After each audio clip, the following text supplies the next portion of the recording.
Baru ni Kampung Bangan Dalam ada buat reunion. Mereka buat pada 13 Mei 2025 kat restoran Nelayan Tekapung Ujung Batu.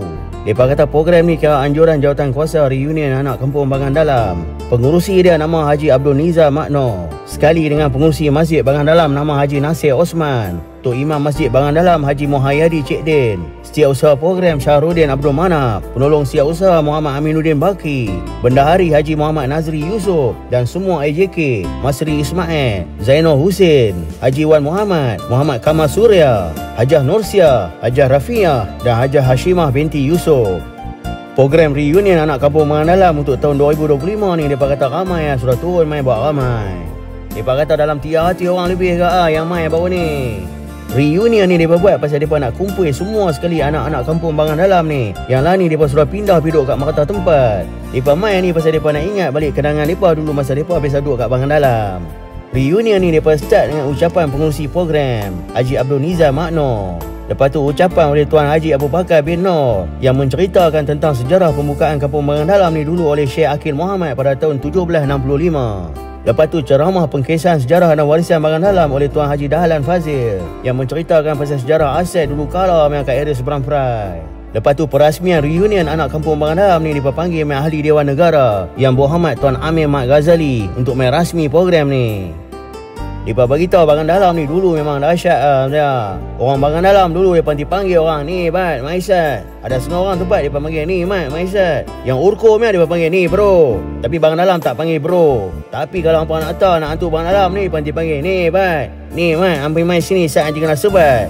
Tapi kalau orang Bangan Dalam nak hantu betul-betul mereka dipanggil ni Mat. Mereka tak nak panggil ni Mat, ni bro ni semua mereka tak nak panggil lah. Mereka panggil ni Mat, main sini. Saat dibuat leceh, saat je kena sebat. Anak hantu Bangan Dalam dulu mereka duk kontrol JT. Main sini duk buat gila mereka nanti ada terus tak ingat meh. Dulu kawasan Bangan Dalam ni siapa ramai pun tak berani angkat muka. Dulu kat sini ramai semua street fighter. Pak kita anytime mereka boleh turun meh. Memang dahsyat time tu Tapi lah ni macam duk kata dulu betul-betul berantu. Lah ni sudah jadi lain macam. Tapi Bangan Dalam dulu memang orang respect. Tu macam arwah Abdul Hamid Pak Tata, member Raja Polis. Dia kata dulu Raja Polis selalu duduk main relax kat rumah Pak Tata. Tan Sri Nur Muhammad Yaakob, bekas Menteri Keuangan. Ini pun hasil orang Bangan Dalam. Syahrudin Abdul Manap, dia ni kira bekas pemain sepak takraw yang rasyat di peringkat negeri dan kebangsaan tahun 1990-an. Lepas tu arwah Hasan Johari, anggota Pancaragam Irama Malam Pulau Pinang. Lepas tu arwah Abdullah Sani yang dulu duk ajak P. Ramli duk main muzik kat Bangan Dalam. Rumah asal dulu kat tapak pejabat pos Bangan Dalam. Arwah Abdul Aziz, kombo RTM Pulau Pinang. Arwah Omar Rojek, dia ni kira birah kepada arwah Haji Remi, bekas pengurusi Perkim Pulau Pinang. Datuk Dr. Fauzia Saad, pengarah Universiti Pendidikan Sultan Idris, UPSI Tanjung Malim. Datuk Zamri Cik Din, bekas pengarah Jabatan Bomba Malaysia. Brigadier Jeneral Datuk Yusof Aziz, Angkatan Tentera Malaysia, Tentera Darat. Dr. Safari Ilyas, pakar jantung Hospital KPJ Bandar Perda. Ustaz Johari Abdul Wahab, seorang ustaz yang dahsyat kat area Selangor. Ini dulu dia kata budak kampung Musang. Lepas tu Tuan Haji Bakar bin Nur, seorang guru muda dalam Pertubuhan Seni Silat Lincah Malaysia. Satu step lagi dia sudah nak naik jadi maha guru. Lepas tu Datuk Seri Sihan Rizwan Makzen, pengasas seni bela diri karate Shoto Shinkai Malaysia dan Majlis Guru-Guru Karate World Ranking yang berpusat di Japan. Lepas tu arwah Baharudin Muhammad, bekas pemain bola sepak Melayu Semenanjung tahun 1960-an. Arwah Syarudin Abdullah, bekas pemain bola sepak negara tahun 60-an dan 70-an. Arwah Naman Abdullah, kapten bola sepak Malaysia tahun 60-an dan 70-an. Radwan Puta, Penang State player tahun 90-an. Zakaria Hassan, dia pekong yang dahsyat dalam ilmu persilatan dan wasit juri peringkat negeri dan kebangsaan. Lepas tu Muhammad Juki Lazim, Kamarudin Saleh, Budin Gajah dan Syahizan Nordin. Mereka ni semua bekas pemain sepak takraw yang rasyat di negeri Pulau Pinang dan peringkat kebangsaan. Arwah Tuan Haji Saad, seorang guru agama yang ada surau yang mereka sudah bawa nama dia, nama surau Haji Saad yang dibina pada tahun 1922 kat Bangan Dalam. Lepas tu arwah Pak Amit Buyung, seorang khatib yang tersohor kat Bangan Dalam tahun 70-an dan 80-an. Lepas tu Cikgu Mat Curut, bekas headmaster Sekolah Kebangsaan Kuala Perai tahun 60-an dan 70-an. Arwah Non Bintang, pengarah dan pemimpin kumpulan belarak pengantin Bangan Dalam tahun 60-an dan 70-an. Arwah Makna Kaunselor, wanita pertama dalam sejarah yang dilantik jadi ahli majlis Perbadaran Seberang Perai MPSP tahun 1970-an. Arwah Pak Abu Hassan, pengurusi setia peranakan Perai Football Club SPPFC tahun 60-an dan 70-an.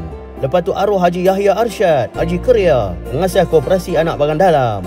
Arwah Hajah Gayah Ibrahim, Mak Gayah, bekas ahli majlis MPSP, bekas ketua wanita UMNO Bagan dan pengerusi Tabika Kemas tahun 60-an dan 70-an. Arwah Pak Ali, pengasas Karya Kematian Barang Dalam tahun 1972. Arwah Osman G, seorang pemimpin masyarakat tahun 1960-an. Arwah Haji Abu Bakar Yasin, bekas pengerusi Masjid Barang Dalam tahun 1970-an. Bekas Adun Teluk Tawang, YB Datuk Jahara Abdul Hamid, dulu asal duk Barang Dalam, jadi wakil rakyat tahun 2004 hingga 2018. Arwah Abu Bakar Omar, pemilik kedai kopi Abu Cafe tahun 60-an hingga 70-an. Arwah Pak Hashim Pulau Aman, seorang nelayan dan pengusaha produk belacan Pulau Aman yang duk kat Barang Dalam. Arwah Jalil, Zul dan Rafi, pengusaha Jalil Nasi Kandang Barang Dalam tahun 70-an sampai lah ni. Arwah Pak Dolah, kedai runcit Melayu pertama yang duk ada kat Barang Dalam tahun 60-an dan 70-an. Kedai arwah Pak Din, kedai Mamak Pote, kedai Basil, kedai Chani Muhammad yang dulu mereka duk menyerah kat Barang Dalam start pada tahun 60-an, 70-an dan 80-an. Kelab Setia Peranakan Pride Football Club SPPFC ditubuhkan pada awal tahun 1900 kat Barang Dalam. Dan last sekali, Masjid Barang Dalam yang dibina pada tahun 1886 untuk menggantikan masjid lama yang asal yang dibuat daripada kayu. Masjid yang lama memang tak tahu duk tak mana, tapi dia kata memang asal memang dulu daripada tahun berapa tak tahu daripada Syekh Akil Muhammad memang 1765. Okey, lebih kurang macam ni cerita pasal Barang Dalam. Reunion anak kampung Barang Dalam yang baru ni buat untuk ingat balik kenangan dan sejarah lama memang Barang Dalam. Sejarah Barang Dalam yang detail tak nak rancau memang. Orang Barang Dalam mesti mau ingat. Ni bat, usah buat share, saya kena rimbat.